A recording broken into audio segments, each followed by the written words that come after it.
Welcome to Critical Mass, your front row seat to one of the most critical and precious macro resources, uranium.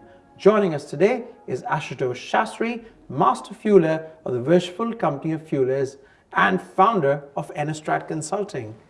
Ashutosh, welcome. Thank you, Gaurav. Lovely to meet you. Delighted to be here and delighted to have you here. Let's just jump straight into it. We can come to the nuclear market in a second, but for the uninitiated, tell us a little bit about the fuelers. Well, the Worshipful Company of Fuellers is one of the 113 livery companies in the City of London. We are number 95. By definition, that means that we are a modern livery company, as it were. But we are not a modern livery company in reality. As long as fuel has been used, and when wood used to be the primary source of fuels, we have been a company existing in the City of London through the Middle Ages when we were called the woodmongers. Today, we are a very large, broad-based, broad church for energy, including all fuel vectors, coal, oil and gas, hydrogen, renewable energy, offshore wind, professional services, engineering. A very diverse group of individuals, companies, experts who get together and debate matters of importance in the energy industry today. In the UK, we are looking at a very substantial investment. The city is very engaged in this endeavor. We support the Lord Mayor of the City of London. In this year, we have a lady mayor, Dame Sue Langley, so we support her in the international outreach. You know, London, New York, Singapore, Dubai are all positioning themselves for becoming the center of gravity for climate finance, clean energy investments. And so we, very quietly play that role internally in the City of London. So we are a very vibrant group. One of our past masters a few years ago was a very well-known expert in the nuclear industry. So we continue to have that interest in nuclear. Very recently, we have become the secretariat at Westminster to run the cross-party parliamentary group on energy costs. And one of the first meetings that we will be having will be actually on the role of nuclear in the UK energy mix. So thank you really very much for this invitation, very timely, and I'm delighted to be here. It's our absolute pleasure. Look, I think this sets us up really nicely for the conversation that we're about to have. And I think looks like the fuelers have been mixing it in the energy sector before the phrase energy mix was even coined. So give us your unfiltered opinion on where do you see nuclear in this emerging global energy mix? Gaurav, I'm cautiously optimistic because some of us have been here before. The wave towards nuclear renaissance began sometime in 2009, 2010 and was very suddenly scuppered by the great eastern earthquake of Fukushima in 2011. At that point in time, the consensus in the world energy space was the inevitability of nuclear in the energy mix. It has taken us 14 years to get back to where we are here again when we are looking at a uptick in nuclear capacity. So the consensus globally, I think, is pretty clear because energy transition to low carbon economy is a secular trend worldwide, and so is electrification. So the role of electricity within the energy mix is again very important for prosperity. Given this background, nuclear sits very well. The interest in nuclear is good and it is growing. So the outlook for nuclear is bright. But we are sitting here in the UK. Very recently, the Nuclear Energy Task Force report has also been released. And that talks for a very radical reform of the regulatory regime for nuclear. We have a clean power plan for 2030 in the UK. In order for us to have that clean power plan and to be able to implement it, what is required is a very rapid buildup of scale. Indeed. And the rapid buildup of scale requires you to have an ecosystem where you have your regulatory institutions in place, the regulatory clarity, the signal has to be long, loud and clear. That is emerging, but it is not yet there. So the regulatory reform system is kind of, is in need of repair. Okay. The supply chain is not exactly all there. We have a lot of skills in the UK which are very unique. And if the trend towards nuclear power is a very global secular trend, then potentially we are at the cusp of a very significant revival for our industrial supply chain in nuclear. So this is not just about supplying the UK with reactors. The underlying ecosystem for welders, construction, engineering, high-end steel, all of those things are actually quite upbeat. So to answer your question, the World Nuclear Association at some point in time very recently came out with a view of tripling of nuclear power. But the question is, how do you get there, Gaurav? Indeed, indeed. To get there, having that rhetoric is one thing, having the public advocacy is one thing, having the social license to operate is one thing. You need the regulatory mechanisms in place, you need the supply chain in place, and you need a general confidence around the wider ecosystem. True. Especially the finance and the city where the fuelers come in.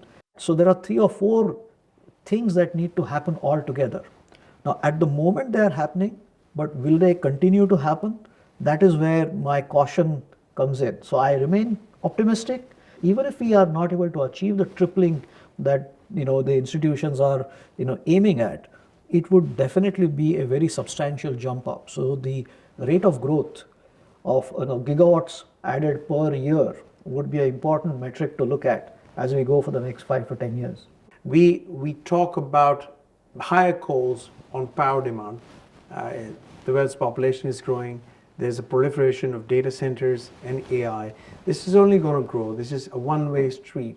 Everybody has to gear up for this high power demand element. In that setting, let's just say for the next decade, what's your crystal ball telling you in terms of the utilization and of course the project sponsorship of nuclear power? Where are we heading to? Interesting question, and very interesting that you brought about the subject of AI. I'm persuaded, or continue to willing to be persuaded, that this is going to result in the huge electrification that we are talking about. But again, I am a little circumspect, because the same arguments came in the Y2K in the year 2000. True. The same arguments came about in the dot-com boom and bust. Indeed. The same arguments came about when it came to digital ledger technology and blockchain. So I get the argument that AI is going to be a very energy intensive process, and the world at large is going to be using massive amounts of AI, and therefore the massive amount of electricity demand that it will draw is a very compelling, convincing argument. I'm not contesting that, but we have not seen that yet. That is a projection, and we are talking of a at least doubling of the rate of growth of electricity demand between now and 2050. Recently, Gaurav, I think a year or so ago, I wrote a report for a US Energy Foundation. And the argument there was that climate change is going to create a rapid rate of demand amplification for electricity. We came with a view that the demand amplification idea perhaps is very sound. The drivers of climate change may not be as big as the drivers of AI. So they kind of got the answer right, but got the causality wrong. AI definitely is a big driver for demand. What I see now happening is this move by the large tech companies to move upstream into power production. Indeed. Well, the AI needs the money, the AI has the money, they are willing to invest, they are looking for a very stable source of electricity, they are not looking for intermittency because reliability is important. True. And therefore the argument becomes that therefore nuclear is the answer.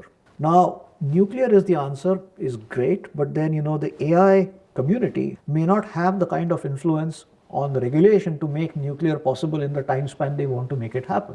The second factor is that you need the grid to be strong enough and capable enough to kind of absorb the level of capacity that is coming up. Even in the UK, and this is also true in the US, there is what is called a queuing system or a queue developing for projects to be connected to the grid. So the answer that the tech industry appears to have found is behind the meter solution, where you are not really dependent on the grid as much as you would be if you were connecting a large nuclear power station. And that is where the whole concept or idea of SMR as a solution comes in.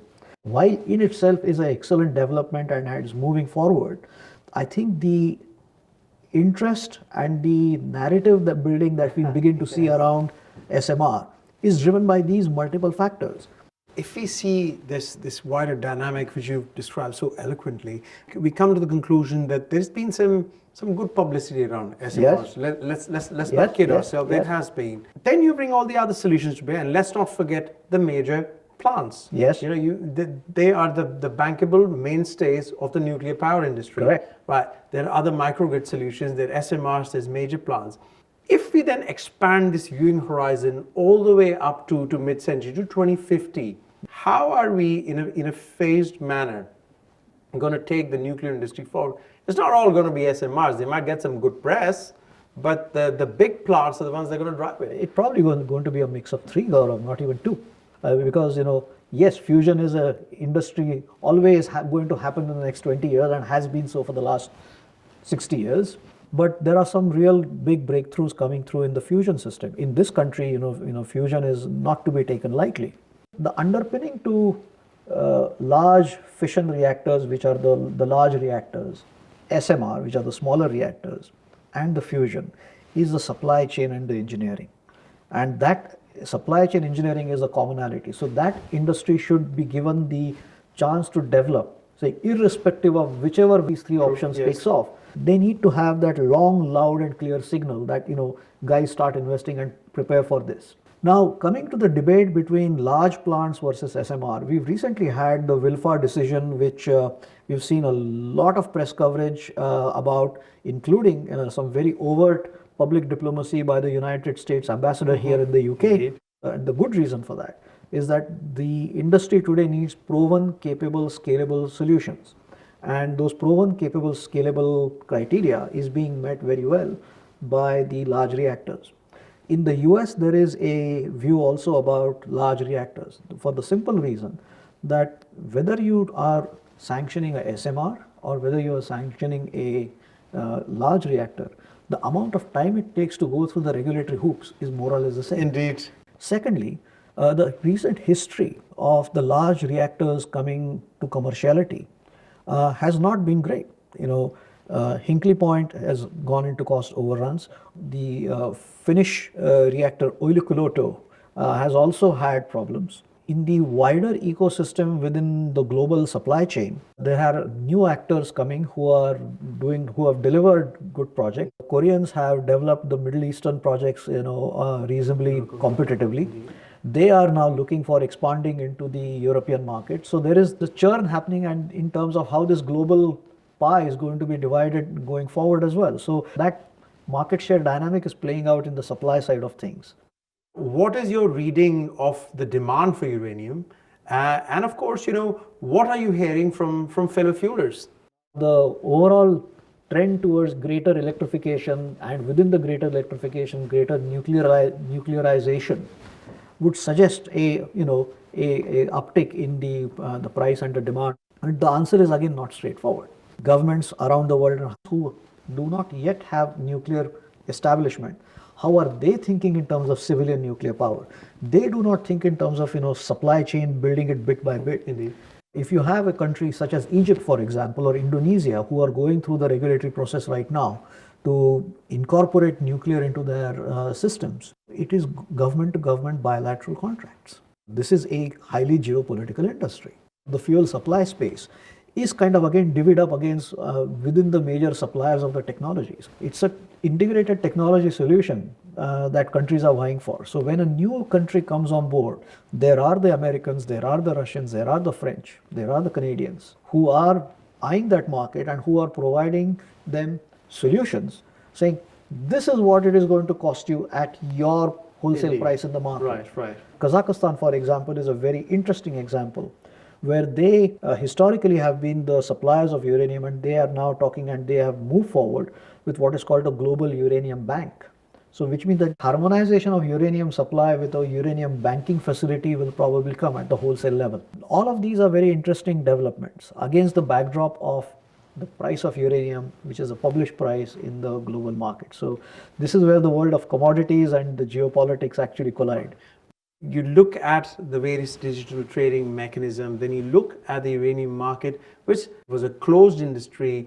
It was an environment where you had to really have your foothold. But the beauty of the digital medium, the provision of stable coins, of custody houses, has now enabled the retail investor to partake in it. So how do you view that unfolding over the upcoming decades? Very interesting question. I don't have a straightforward immediately an answer, but my initial reaction probably is that we will have new technology suppliers, providers coming in. You'll have new projects coming in. These projects will be housed in the communities. Then the licensing mechanism or the public acceptance mechanism should, in my view, be tied to the retail mechanism. If the people in the region have given a consent for the plant to be hosted in the region, then they should be given an opportunity to participate, having that stake in that project. Whether that will happen and whether you will get a public equity participation in those projects is one way to think about it. Second is what we are seeing in the tech space. The solution provider is buying into a hedge upstream and securing the uranium contract. A large tech company like Google or Amazon, getting into a SMR, is trying to go upstream to source the electricity at the least possible wholesale price to be able to enjoy the fruits of that low cost, reliable, stable nuclear power.